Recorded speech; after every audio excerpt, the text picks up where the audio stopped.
राजधानी रांची में केंद्रीय जो जांच है उसकी दबिश अब शुरू हो गई है और खास करके ईडी की छापेमारी जहां एक तरफ चल रही थी, अब इनकम टैक्स की छापेमारी भी शुरू हो गई है। और बता दें कि इनकम टैक्स की अब तक की ये सबसे बड़ी कार्रवाई है राजधानी रांची में, जहां 2 दर्जन से ज्यादा ठिकानों पर ये छापेमारी की जा रही है। कांके रोड, चर्च कॉम्प्लेक्स सहित अलग अलग ठिकानों पर इनकम टैक्स की ये रेड हो रही है। साथ ही छापेमारी में रांची, टाटा सहित दूसरे राज्यों के भी अधिकारियों के होने की खबर है। तो केंद्रीय एजेंसियों की जो दबिश है लगातार अब राजधानी रांची में देखने को मिल रही है।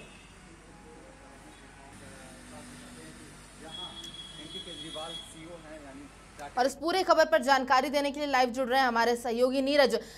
केंद्रीय एजेंसियों की दबिश पूरे राजधानी रांची में देखने को मिल रही है, जहां पर एक तरफ ईडी की कार्रवाई तेजी से चल रही है, वहीं दूसरी तरफ इनकम टैक्स की छापेमारी भी अब तेजी से शुरू हो गई है।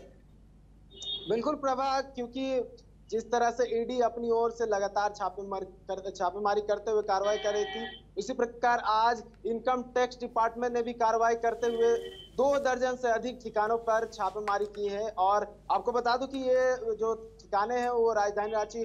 कांके रोड का इलाका है, चर्च कॉम्प्लेक्स है, चर्च रोड है, अपर बाजार समेत जो 24 से अधिक जो है ठिकाने वहां पे छापेमारी की जा रही है। आपको बता दूं कि कुछ व्यवसायी हैं जिनमें से जो नाम सामने आ रहा है वो है बाबूलाल प्रेम कुमार,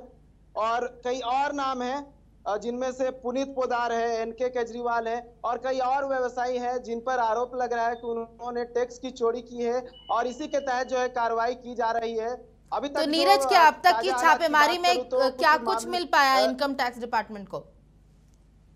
जो बातें सामने आ रही, कुछ कागजात मिले हैं जिसमें ये सामने आ रहा है कि बिल्कुल टैक्स की चोरी हुई है, लेकिन अभी तक आधिकारिक पुष्टि नहीं हो पाई है कि क्या कुछ उस कागजात में है और किस व्यवसाय से जुड़ा हुआ है और किस व्यवसाय में जो है इनकम टैक्स की चोरी की गई है। सो ये कहा जा रहा है कि ये छापेमारी लगभग आज पूरे दिन चलने वाली है और शाम तक कुछ खुलासा हो सकता है, लेकिन ऑफिशियल पुष्टि का इंतजार करना होगा। प्रभा, आखिरी सवाल आपसे करूंगी नीरज, क्योंकि लगभग आधा दर्जन जो ठिकाने हैं उस पर छापेमारी शुरू हो गई है और जैसा कि आपने कहा दिन भर ये छापेमारी चलने वाली, तो जितने भी ये टैक्स चोरी के आरोप है अगर वो सही साबित होते हैं तो इन व्यवसायियों पर क्या कुछ मुश्किल आगे देखने को मिलेगी? देखिए, इनकम टैक्स को अगर उससे संबंधित कुछ भी कागजात मिलते हैं और इसमें पुष्टि होती है इनकम टैक्स की चोरी हुई है, तो इनकम टैक्स जो है अपनी ओर से कार्रवाई करेगा, चार्जशीट दाखिल करने की कोशिश करेगा और जरूरत पड़ी तो उन्हें हिरासत में भी लिया जा सकता है, क्योंकि ये इनकम टैक्स की चोरी बहुत बड़ी, एक तरह से कहा जाए तो आपराधिक दृष्टि से भी देखा जा सकता है, क्योंकि ये एक तरह से राज्य के और देश के जो कहा जाए पैसे का नुकसान होता है। जी बिल्कुल सही कहा आपने नीरज, की राज्य के साथ साथ देश के जो रेवेन्यू है उसकी चोरी हो रही है तो काफी घाटा हो सकता है इससे राज्य को। बहुत बहुत शुक्रिया सभी जानकारी के लिए नीरज। तो यहाँ पर एक बार फिर से बता दें कि इनकम टैक्स की छापेमारी तेजी से अब